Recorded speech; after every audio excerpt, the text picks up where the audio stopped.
Level 1. $0. The mug is white and chipped, the only ugly thing in a house this size. Ruth pours you a second cup without asking. Your fiancée's grandmother. She married into the Rothschilds in 1961 with nothing. You're 29, hiding in the back kitchen from your own engagement dinner. $19 an hour on a phone line, $900 in checking. Out there, 40 at the table and 14 staff who won't eat tonight. In 19 years, the house, the plane, and the island all need your signature. You're in here because of Marcus, Elise's brother. He asked what you do. You told him. He said it back, loud. So you're the phone. Then he stood up and introduced you to all 40 without your name. This is the one Elise met on the telephone. 9 words. You'll count them the rest of your life. Her father Grant never speaks to you at all. Not once. In his own house.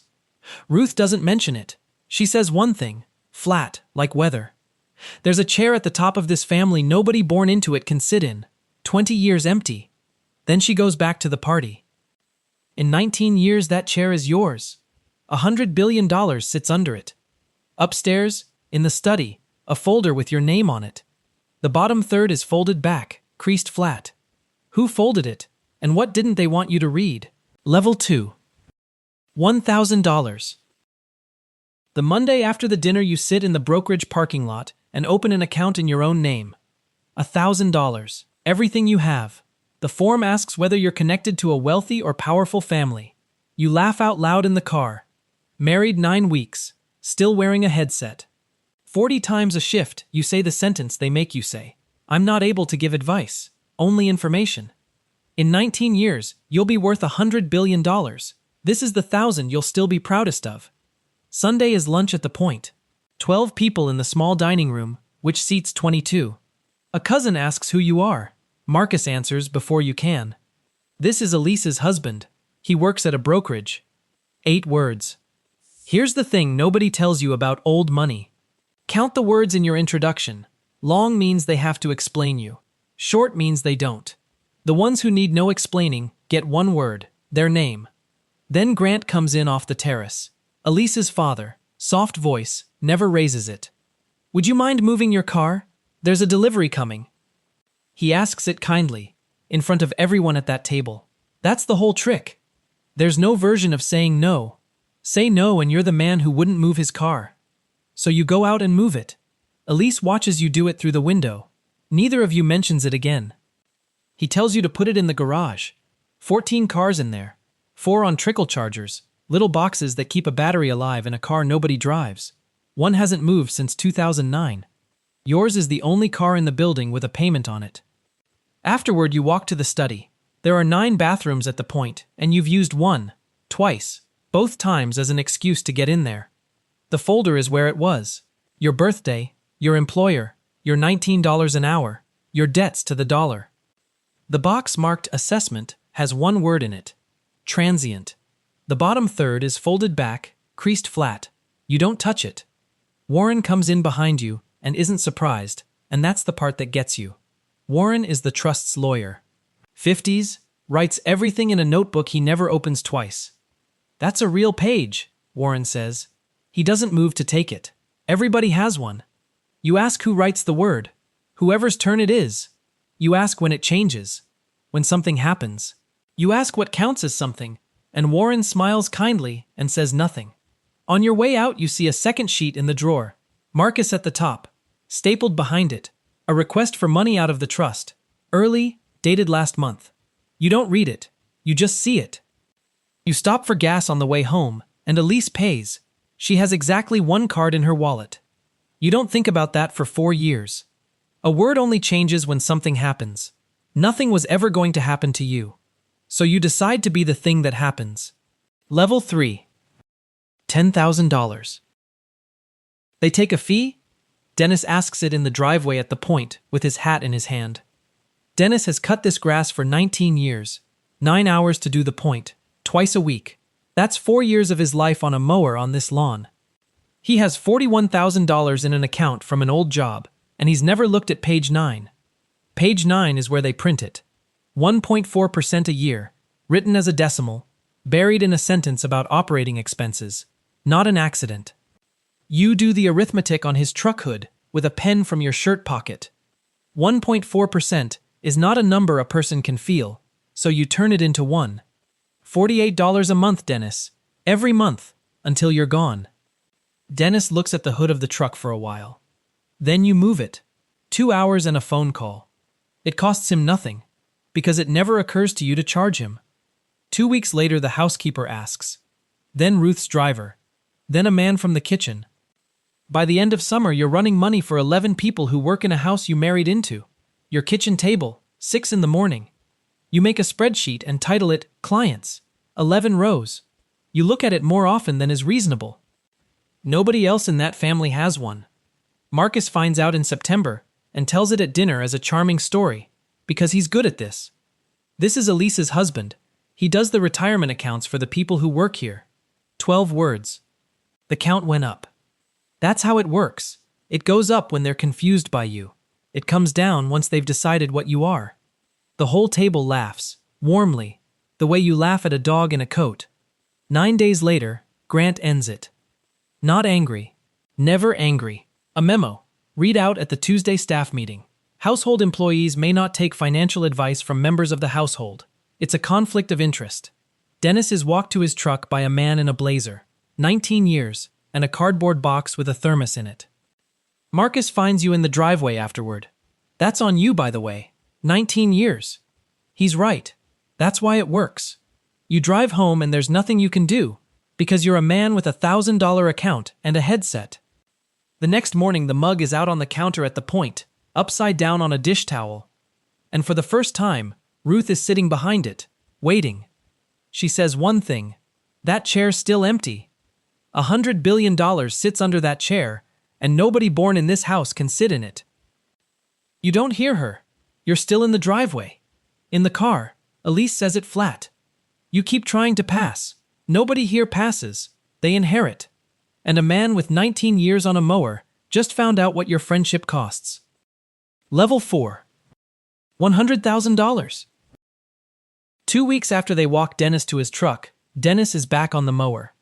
Nobody explains it. You find out at a funeral, 16 years from now, that Ruth put him on her own payroll that Thursday and kept him there. What you get to know today is that the grass is cut. The man who laughed loudest at that dinner runs the family office. He went home and did the arithmetic on 11 accounts. A phone rep had built a book of clients for free inside his house. 3 years later, you have a desk on their 19th floor. You take it in 4 seconds. Part of that is money. Part of it is Dennis. The tower is its own education. There's a guard on 19 who stands near one painting all day. Not the floor, the painting. You have a title, analyst, and a badge you look at in the elevator more than you'd admit. What you don't have is a login. 3 weeks of a job where the work is arriving, being seen arriving, and going home. They give you printouts. You read them like scripture. Here's what nobody warns you about. They didn't hire you because you were good. They hired you because you were loose. A man with clients and no employer is a competitor. A man with a desk is a cost. It isn't a conspiracy. It's just cheaper. Your second month, in the glass conference room, 6 Gulf properties go up on the screen, carried at a price nobody has checked in 6 years. The flood maps changed 4 years ago. You know because you looked, at your kitchen table, at 6 in the morning, out of habit. You say it out loud, in the room, 20 people in it. Marcus is in that room. Marcus signed all 6. Nobody speaks for a second and a half. Then the head of the office asks you to put it in writing by Friday. The meeting moves to the lunch order. 2 days later, Warren mentions it at the coffee station, the way you'd mention rain. They updated your page. Transient is crossed out. Above it, in different handwriting, monitored. The bottom third is still folded. A whole building knows what's under there. You don't. And monitored isn't a warning. Monitored is what this family writes about something it's about to spend money on. The following Tuesday, your name is off the invite. You walk down at 10 and the door is locked. 20 people inside. You try the handle twice, and 20 people watch you try it twice. Nobody gets up. Marcus never looks over, and that's exactly how you know. Then you walk back to a desk with no login. That quarter, Marcus's slice returns 4%. The market gave 22. He calls it discipline. He says the word twice. Grant is in the room and says nothing at all. Blood doesn't get corrected. At Sunday lunch, a great aunt asks who you are. Different mouth, same 12 words. 3 years. A badge, a desk on 19, and the count hasn't moved. In the car, Elise says it flat. They hired you so you'd have to ask permission. You wanted to be respected. You got supervised. Then in March, they hand a man with no login $20 million. Level 5. $1 million. $20 million fits on a screen the size of a cereal box. They give you a sleeve, a slice of the family's money you run by yourself. Small on purpose, so they can watch you while nothing important is at risk. You're up 19% in 7 months. Here's what nobody tells you about managing money for people like this. Performance gets reported quarterly, in a binder. It gets judged at dinner. Dinner is the one that counts. Nobody says the number at dinner. They say your name half a second earlier than they used to. In June, the family flies to the island for Grant's birthday. The boat has a crew of 9. Somebody tells you what it costs to run for a year. It's more than you've earned in your life, and they say it the way you'd mention a phone bill. Ruth comes aboard with the chipped mug in her own bag. 84, she won't drink out of anything else, and the crew has learned to let her. At the long table on the second night, Grant says it lightly. Elise, sit with Warren before you fly back. 4 years off the list is long enough to make it permanent. You watch your wife's face in front of 19 people, and you understand what he just said. Off the list means off the list of people this family sends money to. 4 years. Everything you two have came out of $19 an hour, and then a salary. The apartment, the car with the payment, the one card in her wallet. She has been paying to keep you, and she never said one word about it. Grant didn't tell you to be cruel. He told you because it was Tuesday. Later, on the deck, you ask her why she never said anything. Elise says it flat, the way she says all the true things. You'd have worked slower if you'd known. That night, in a bedroom on somebody else's island, you catch yourself doing arithmetic on your marriage. What Elise costs you, what she returns. You do it for about 9 seconds before you hear yourself doing it. 9 seconds is long enough. You'll still have those 9 seconds at 50. Your own money crosses $1 million that November. You find out in a hallway on 19. At 11 at night, the floor dark behind you. There's nobody in the building to tell. In April, Marcus is waiting by your car in the parking garage under the tower. He wants you to run his slice alongside yours. To keep it in the family, he says. Then, same breath, still smiling. You're good at other people's money. It's the only kind you'll ever have. You say no, out loud, in a concrete garage, to a Rothschild. Then you sit in the driver's seat 10 minutes with your hands shaking. You don't tell Elise. You don't tell Ruth. Because you have never wanted anything in your life the way you want his slice. Level 6. $10 million. You leave in October. 2 rooms above a dental practice. Your name on the door. First door in your life with your name on it, and you photograph it like a tourist. You take outside money, a machinist's pension out of Ohio, a university fund that has never heard of this family. That breaks the rule nobody wrote down. The family's people manage the family's money and nothing else. Then, that first winter, it goes wrong. Down 31% in 5 weeks. You were right too early, which the market does not grade any differently from wrong. The pension calls a meeting. You count it out on the drive. 40 days before there's no firm and no name on any door. Marcus hears about the 31% on a Wednesday. He forwards it to 9 people at the point. No message, no comment, just the number. 4 seconds of his life. It's the cruelest thing anyone does to you in 19 years. That Friday, Grant asks you to lunch at the point, and the paperwork is already drawn when you sit down. Sell the firm to the family for $1. Keep your job. Keep your team. Lose your name on the door. He calls it a soft landing. He says it kindly. He has never raised his voice at you and isn't going to start now. What he means is, come back inside, where we can write words about you. You tell him you'll think about it. You do not think about it. Then you drive home, and Elise asks how lunch was. And it's out of your mouth before you know you've opened it. Loud. In your own kitchen. At the one person in 9 years who never sent you a bill. You hear it while it's still happening. Not the words. The shape of the words. It's Marcus. It's exactly Marcus. In your mouth, At your volume, in your house. Elise doesn't cry and she doesn't leave. She goes upstairs and shuts a door quietly, which is worse. The following Thursday, $6 million lands in the fund from an account you've never seen. Not the family's money, Ruth's, the money she has because she married a man in 1961 and outlived him. She doesn't call, no note. On Monday, the chipped mug is upside down on your desk, in a building she has never once been to. You don't find out what she sold to do it for another 9 years. You survive it. You don't sell. The next February, Marcus is moved off investments to family relations. A title with a car attached and no money in it, announced as an honor. That spring somebody asks who you are. Marcus doesn't answer. Somebody else does. He runs outside money. 4 words. The count came down. It came down because they finally decided what you are. Being decided about is not the same as being liked. 2 a.m, in that same kitchen, Elise says it flat. You won. You also started sounding like Marcus. You don't have an answer. Neither of you ever brings up the kitchen again, and that silence is the only thing in this marriage you built yourself. Level 7. $100 million. The letter comes from the machinists in Ohio. 4 sentences. They want to know why the family office is on their competitor list. You answer in writing, which means it goes in a file, which means Warren reads it. So you write the true answer, that they're a competitor now, and you don't sleep. 4 years since you left. Your firm runs $4 billion and has to win every dollar of it.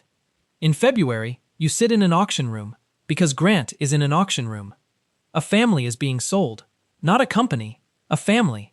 The father died, the taxes came, and a house in Connecticut is on the block. The dead man's daughter is in row 4. She sits through every lot. Lot 9 is the one everybody came for. Grant bids from a phone by the window without changing his face. So do you. You go to 38 million, which is where it stops being an asset and starts being a want. Then you stop. Grant takes it at 41. He never turns around. He doesn't know, that day, or ever, that he was bidding against you. You just lost a fight the other man wasn't aware of. That's most of what this level is. And you do the arithmetic automatically, because that's who you are now. She keeps 70% after the house takes its cut. You are on the buying side of that room for the first time in your life. It doesn't feel like arriving. In March, they decide whether to put money with you. Not hire you, give it to you. The difference is the whole story. Hire you, and they own your Mondays. Give you money, and they own nothing. They can pull it back out. And that's how this family says a word it won't say. The meeting is in their boardroom on 21, which didn't exist when you had a badge. $400 million takes 11 minutes, the same 11 it took to sell a dead man's walls. The lunch order takes 22. You time it, because somewhere in 12 years you became a man who times things.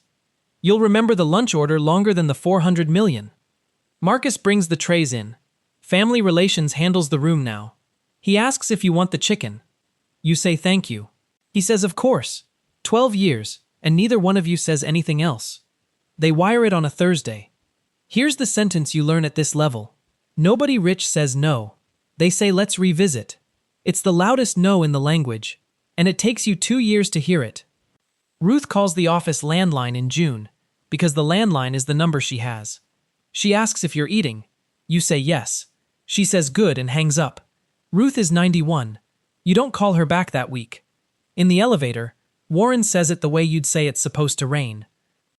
That chair at the top of the trust is still empty.